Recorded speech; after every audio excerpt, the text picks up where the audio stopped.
Dan pemirsa, untuk mengetahui informasi lanjutan dari kasus pembobolan Bank BNI dengan tersangka Maria Lumowa, reporter Nadia Hutagalung dan Hengki Haryanto langsung dari Barreskrim Polri Jakarta. Iya, Nadia, sejauh ini bagaimana kelanjutan pemeriksaan kasus pembobolan Bank BNI? Ya, Julita dan juga pemirsa, update terakhir setelah Menteri Hukum dan HAM Yasona Laoly menyerahkan Maria Pauline Ioana kepada Barreskrim Polri. Saat ini Maria Ioana masih berada di Barreskrim Polri dan pihak Barreskrim menyatakan siap untuk melakukan sejumlah rangkaian pemeriksaan terhadap Maria yang merupakan tersangka dalam kasus pembobolan Bank Negara Indonesia atau Bank BNI dengan mencapai 1,2 triliun rupiah. Pihak Barreskrim akan melakukan rangkaian pemeriksaan kepada Maria, diantaranya adalah melakukan rapid dan juga swab test kepada Maria, meskipun memang sebenarnya Maria sudah menjalani sejumlah pemeriksaan kesehatan di Serbia, namun pihak kepolisian tetap melakukan pemeriksaan rapid dan juga swab test kepada Maria. Hal itu untuk tetap menjalankan protokol COVID-19 dalam melakukan pemeriksaan atau penyidikan proses hukum ini di masa pandemi ini. Dan hal yang selanjutnya dilakukan adalah melakukan surat menyurat kepada Duta Besar Belanda. Hal itu untuk menginformasikan atau meminta apakah Maria akan diberikan pendampingan atau kuasa hukum, mengingat memang Maria ini sudah menjadi warga negara asing atau warga negara Belanda sejak tahun 1979. Kemudian hal yang dilakukan selanjutnya adalah pemeriksaan administrasi terhadap Maria Pauline Ioana. Dan pertanyaannya selanjutnya adalah setelah pemeriksaan yang dilakukan tersebut, langkah selanjutnya pemeriksaan apa yang akan dilakukan oleh pihak Barreskrim kepada Maria. Dan tentu saja adalah penelusuran lebih lanjut terkait peran Maria, di mana Maria merupakan salah satu tersangka dalam pembobolan Bank Negara Indonesia atau Bank BNI. Dalam hal ini pada cabang Kebayoran Baru, yaitu lewat maksud kami dengan cara letter of credit yang fiktif, di mana Maria sendiri juga merupakan pemilik dari PT Gramarindo bersama rekannya yaitu Adrian Waworuntu, dan pada periode Oktober 2002 sampai dengan Juli 2003 pihak Bank BNI ini mengucurkan dana pinjaman kepada PT Gramarindo yang merupakan milik Maria dan juga Adrian. Dan untuk dana pinjaman yang diberikan adalah sebesar 36 juta dan juga 56 juta euro, di mana nilai itu sama dengan 1,2 triliun rupiah dengan nilai kurs pada saat itu. Kemudian juga diduga adanya campur tangan dari pihak atau orang dalam begitu, mengingat pada saat itu pihak Bank BNI mengizinkan untuk jaminan dari letter of credit tersebut ini dari sejumlah bank internasional, padahal bank-bank internasional tersebut tidak berkorespondensi dengan Bank BNI. Kemudian pada tahun 2003 pun pihak Bank BNI mencurigai adanya penyimpangan pada transaksi dana dari PT Gramarindo dan kemudian melakukan pelaporan kepada pihak Mabes Polri dan melakukan penyelidikan lebih lanjut.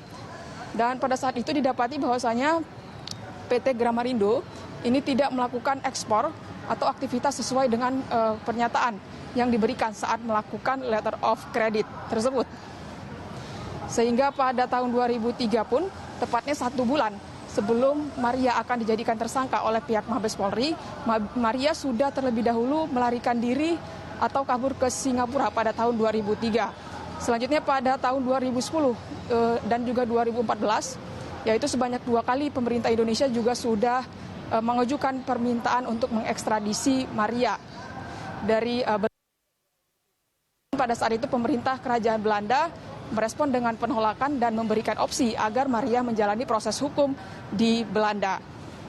Dan kemudian upaya penegakan hukum tersebut ini memasuki babak baru ketika pada tahun 2019 NCB Interpol Serbia pun menangkap Maria di Bandara Internasional Nikola Tesla di Serbia.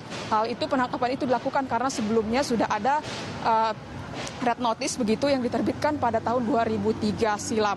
Kemudian mendengar hal tersebut, pemerintah Indonesia pun langsung berkoordinasi dengan pemerintah Serbia dan juga mengajukan permintaan untuk mengekstradisi Maria Pauline. Dan kemudian pada 6 April 2020, pemerintah Serbia akhirnya mengizinkan atau mengabulkan permintaan pemerintah Indonesia untuk mengekstradisi Maria.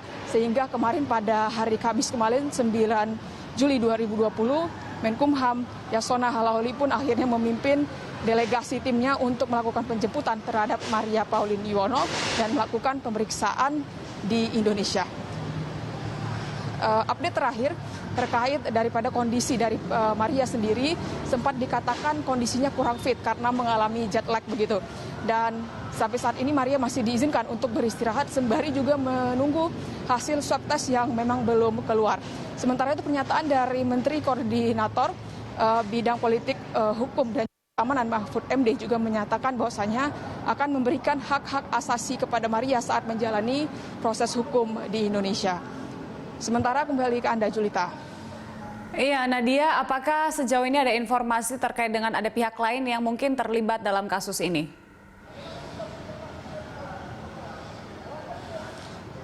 Ya, terkait dengan keterlibatan pihak-pihak lain dalam kasus pembobolan Bank BNI ini, tentu saja yang pertama adalah yaitu adalah rekan dari Maria Pauline sendiri, yaitu adalah Adrian.